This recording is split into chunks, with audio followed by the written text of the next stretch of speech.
Dragon Ball is known for its powerful, menacing villains, people like Frieza, Cell, and Majin Buu, who left lasting impressions and upped the stakes in their respective arcs. But not every villain can be a home run. Some of them kinda suck. Whether they were wasted potential, poorly written, or just plain laughable, these are Dragon Ball's most embarrassing villains in no specific order. Cell Max had one job: be a terrifying new version of Cell. That's it. That's literally the whole premise. But somehow, Dragon Ball Super Superhero dropped the ball harder than Yamcha during the Cybermen fight. Instead of a sleek, calculating villain like the original Cell, Cell Max is a mindless beast who can't speak, strategize, or do anything other than scream and swing its arms like an angry toddler. He's massive, sure, but size means nothing in Dragon Ball if the fight isn't exciting. The original Cell gave us chess matches and monologues. Cell Max gave us Godzilla fan service with none of the thrill. Even his creators admitted he wasn't finished, so why throw him into the battle at all?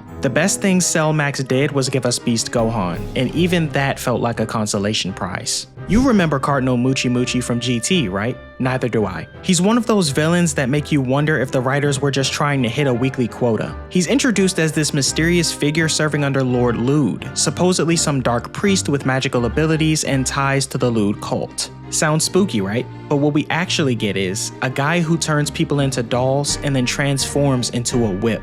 Yes, his whip form. Not exactly a nightmare. Mucci is barely threatening, and even when he transforms into a monstrous, stretching whip creature, it feels more like a weird video game mini-boss than a legit Dragon Ball villain. His attacks are awkward. His design looks like someone mashed together a mop and a snake, and there's no real tension in any of his fights. And then, just when it feels like something might escalate, Trunks casually destroys him with a ki blast. No build-up, no dramatic moment, just boom, gone. It's like the writers realized halfway through that he wasn't going anywhere and decided to wrap it up early. For a guy who had cult-level hype and a creepy magical vibe going for him, Cardinal Mucci ends up being little more than a speed bump in GT's strange road trip saga. The Heaters, a group so forgettable that even hardcore Dragon Ball Super fans need a refresher when you bring them up. And of all of the Heaters, Gas was supposed to be the main attraction, a warrior who gets wished to be the strongest being in the universe. Sounds cool, right?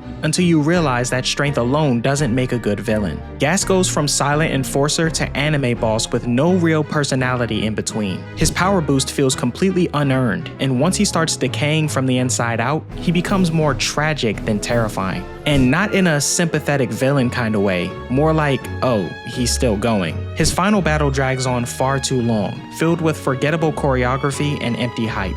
By the time Frieza shows up and one-shots him in a single frame, you realize Gas was never really a true threat, just a placeholder. A stepping stone for someone cooler, no pun intended. And that's probably the worst fate a Dragon Ball villain can have. Dolltaki isn't just a bad villain, he's a walking red flag with one of the creepiest gimmicks in the entire franchise. Introduced as a loyal servant of Dr. Mew and a high-ranking member of the Lude cult, Dolltaki's whole thing is turning people into dolls and obsessing over them. Literally, he has a collection. It's played off as quirky villain behavior, but it quickly veers into something a lot more uncomfortable, especially when Pan gets involved. At one point, after turning Pan into a doll, Dolltaki actually starts to undress her. Yes, you heard that right. Pan, who is canonically around 10 years old in GT, is seconds away from having her clothes removed on screen before Goku thankfully interrupts. It's supposed to be played off for laughs, but it's instead one of the most disturbing moments in the entire series.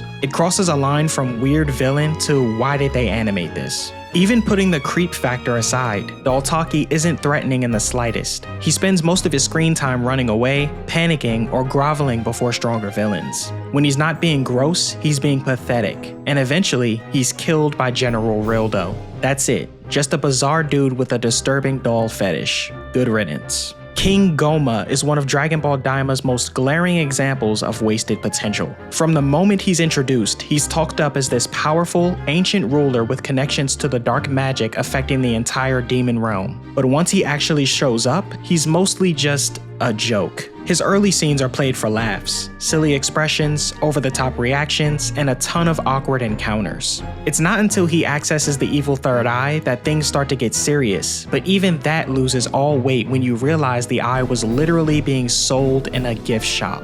And to make matters worse, Goma doesn't even go out in style. He's defeated by Majin Ku, who, let's be honest, is nowhere near Goku or Vegeta's level. The fight was over before it even began, completely undercutting the menace the show tried to build around Goma's transformation. What could have been a unique, magical villain just fizzles out into another forgettable pit stop in Daima's already strange pacing. There are a lot of ways to mess up a villain, but Bio Broly might be the most baffling example of character assassination in the entire Dragon Ball franchise. The original Broly was an unhinged powerhouse, a destructive force of nature driven by pure rage. But in Bio Broly, we trade all that raw menace for a sludge monster. Instead of the cold, towering beast we saw before, we're left with a gooey clone who looks like he came out of someone's toilet. And the worst part? He's not even intimidating. He slips, he stumbles, and he's literally beaten by Goten and Trunks. Somehow, this was supposed to be Broly's third movie. Instead, it feels more like filler from an unrelated show that accidentally got labeled Dragon Ball Z.